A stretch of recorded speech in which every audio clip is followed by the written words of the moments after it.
Hello everyone, welcome back to Sunny family blogs Uttarakhand.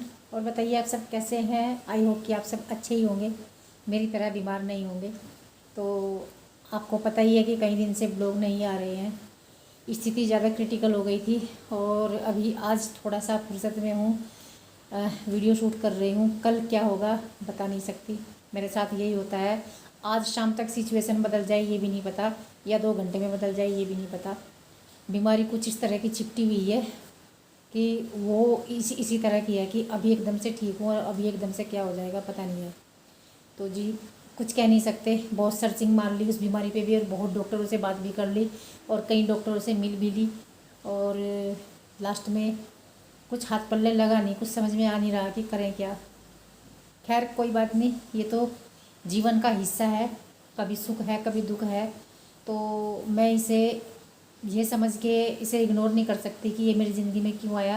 क्योंकि यदि ज़िंदगी में सुख होता है तो ज़िंदगी में दुख का भी आना ज़रूरी होता है, और उसे भी ज़िंदगी का हिस्सा समझकर स्वीकार करना चाहिए और उसके साथ जीने की आदत डालनी चाहिए।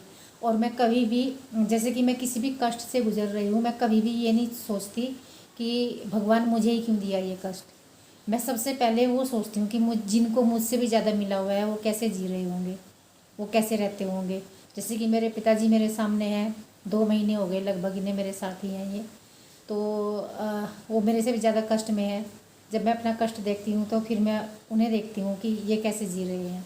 मेरी तो अभी इतनी एज नहीं आई और वो कितनी उम्र उनकी हो गई, कैसे उन्होंने जीवन काटा और किस दौर से वो गुजर रहे हैं।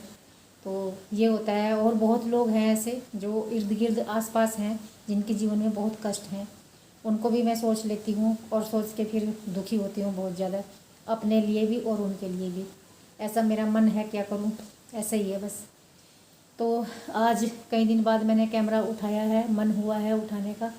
तो आपको बता दूँ, पिताजी तो यहाँ हैं ही।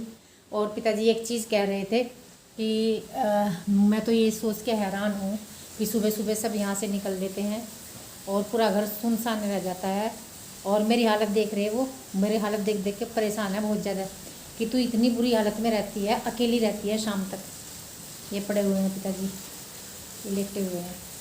ये इतनी बुरी हालत में शाम तक अकेली रहती है, कैसे रहती है, कि ये बड़ी ख़तरनाक स्थिति है तुम्हारे लिए। मुझे कह रहे थे पिताजी कि ये बस अकेलापन जो है।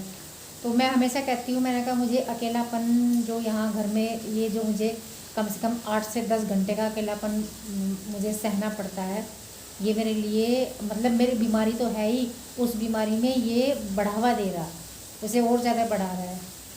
तो मुझे माहौल चाहिए हर टाइम जहाँ हंसी मजाक होती रहे, माहौल बहुत अच्छा रहे, उसमें जाकर मैं भूल जाती हूँ और मैं सच में ठीक महसूस करती हूँ। और इस हालत में, जो हालत इस टाइम हमारे घर में है, 2-3 जगह से टेंशन बहुत ज़्यादा मिली हुई, बहुत ज़्यादा। वो मैं यहाँ कह नहीं सकती उसके बारे में कुछ भी, उन टेंशनों के बारे में। तो वो इतनी ज़्यादा है कि उन्होंने मेरा दिमाग बिल्कुल सुन्न कर दिया। और वो मेरी दिमागी हालत ऐसी कर दी कि कई बार ये होता है कि साइकेट्रिस्ट से मिल लेते हैं, तो कईयों ने सलाह भी दे दी कि मिल लो। लेकिन फिर मैंने किसी डॉक्टर से ही बात करी, तो डॉक्टर ने ये बताया कि यदि आप डिप्रेशन की दवाई खाएंगे और मानसिक रोग को लेकर डॉक्टर के पास जाएंगे तो आपका केस बिगड़ जाएगा। क्योंकि वो सिर्फ और सिर्फ फिर दिमाग की दवाई देते हैं, बाकी वो फिजिकल क्या स्थिति है वो नहीं देखते। बस नींद की दवाई दे दी, डिप्रेशन की गोलियां दे दी, पता नहीं किस किस तरह की दे दी, और आदमी बस सारा दिन पड़ा रहेगा। जब उसे होश ही नहीं रहेगा तो वो दुनियादारी के बारे में सोचेगा क्या। अब डॉक्टर, घर वालों को ये लगेगा कि ये तो ठीक हो गया, है ना। तो मुझे डॉक्टर ने ही ये सलाह दी है कि साइकेट्रिस्ट के पास मत जाना। पेट की बीमारी भी है कि पेट सही होगा तो दिमाग शांत हो जाएगा, माहौल सुधरेगा घर का तो दिमाग ठीक हो जाएगा। तो ये सारी चीज़ें जो हैं हमारे ऊपर हैं, हम ही सुधार सकते हैं। मैंने एक दिन पहले भी कहा था, कुछ चीज़ें भगवान की पैदा की हुई है, कुछ चीज़ें हमारी पैदा की हुई है। भगवान की जो पैदा की हुई है उन्हें, मैं देखो जो बीमारी लगी हुई है मैंने बहुत इलाज करवा लिया, नहीं हो रही थी, तो इसमें भगवान की कोई मर्जी रही होगी। लेकिन जो टेंशन्स मिली हुई है वो हमारी खुद की पैदा की हुई है, हमारी मतलब जो भी हमसे जुड़े हुए हैं, तो उनका कुछ नहीं हो सकता।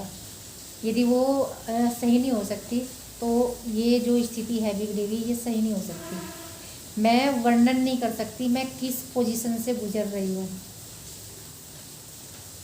रोंगटे खड़े हो जाते हैं मेरे जब मैं उस सिचुएशन में होती हूँ। मैं रोती हूँ, चिल्लाती हूँ, मुझे सारे घर वाले घेर के बैठ जाते हैं। परसों रात के 12 बजे छत पे लेके गए मुझे, जब मैं यहाँ रो रही थी, बहुत बुरी तरह से रो रही थी। और छत पे लेके गए, वहाँ पे थोड़ा घुमाया, बिटिया ने सर की मालिश मुलिश करी, कुछ फ़र्क नहीं पड़ा कुछ भी। फिर आके आँख बंद करके लेट गई, लेकिन दिमाग में इतना कुछ चल रहा था।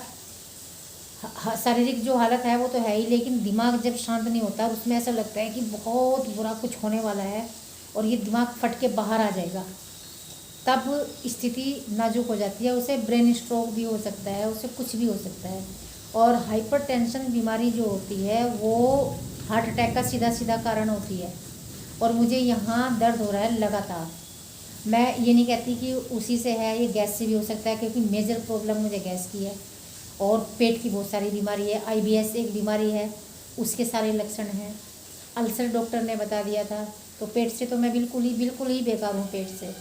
तो ये है हालत। तो जी स्थिति ये है, ये अपडेट है मेरी। और काफ़ी रिश्तेदार वीडियो देखते हैं, मैं उन्हीं के लिए ये सब चीज़ें बता रही हूँ, बाकी को शायद इतना मतलब ना हो।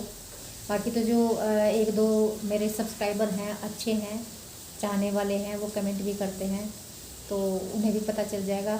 और इतना तो ट्रैफिक है नहीं मेरे चैनल पर कि भाई सब चिंतित होंगे या सबको ये लग रहा होगा वीडियो क्यों नहीं आ रही।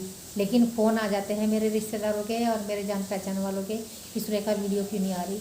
तो वो अंदाज़ा लगाने लगे अब अपने आप ही कि वीडियो नहीं आ रही तो उसकी तबीयत ख़राब है। तो इस वजह से भी वो फ़ोन कर लेते हैं फिर कि इस वीडियो नहीं आ रही, तबीयत ख़राब है।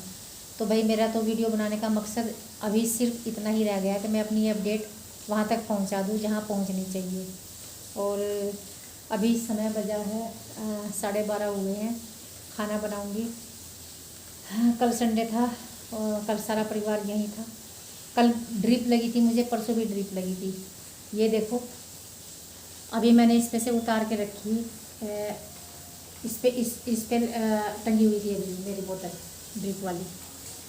तो ड्रिप लगी हुई थी, फिर कोई मिलने वाला आ गया, अंदर से अंदर वाले कमरे में, बेड वाले कमरे में लेटी हुई थी। इसे पकड़े पकड़े फिर यहाँ आई ड्राइंग रूम में, यहाँ लेटी। ये हाल होगा मेरा। और मना भी नहीं कर सकती कि भाई कोई आया है, कोई एडवोकेट ही आए थे मिलने के लिए और उन्हें मुझसे कुछ काम था, तो अब उन्हें तो बिल्कुल भी नहीं मना कर सकती। उन्होंने जब आकर देखा अपने आप ही तो वो कहने लगे कि आपकी तो वास्तव में क्रिटिकल स्थिति है। मैंने कहा कोई यकीन नहीं करता ना कि कोई झूठ बोल रही होगी, कोर्ट क्यों नहीं आ रही, ये है वो है। मैं जब भी कोर्ट जाने की बात करती हूँ मुझे जब भी बीमारी जकड़ लेती है। अब मैं बिल्कुल भी जिक्र नहीं कर रही मैं कोर्ट जाऊँगी, कभी नहीं जिक्र करूँगी। अब जाऊँगी तो अचानक जाऊँगी, बस बिल्कुल जिक्र नहीं करती। तो जी ये है मेरी आज की अपडेट। और बस भगवान ने चाहा तो अगला व्लॉग आएगा और भगवान ने नहीं चाहा तो नहीं आएगा, कुछ नहीं कर सकती मैं। और सारी बातें, सारी सिचुएशन मेरे शब्दों में वो ताकत नहीं है कि मैं वर्णन कर लूँ। मतलब दुनिया की जितनी भी टेंशन्स होंगी वो सारी इस समय मेरे पास है। एक भी टेंशन ऐसी नहीं है जो मेरे पास नहीं है। और अपनों की दी हुई टेंशन है बहुत सारी। रोना बहुत आता है, कहने को कुछ मन नहीं होता। सुखी रहे सब, दुआ फिर भी निकलती यही है कि किसी का दुख का सुनती हूँ, अंदर अंदर दुखी होती हूँ। संदेश नहीं पहुँचा सकती अपना, उनका प्राप्त नहीं कर सकती, लेकिन अंदर से दुखी बहुत होती हूँ जब किसी के दुख के बारे में सुनती हूँ। बस अपनी अपनी जगह सब सुखी रहें, किसी के पास कोई दुख ना हो, यही चाहूँगी मैं तो। और आपको मिलूँगी अगली वीडियो में। इस वीडियो में इतना ही।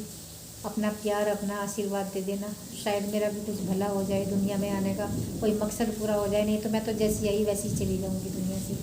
बाय।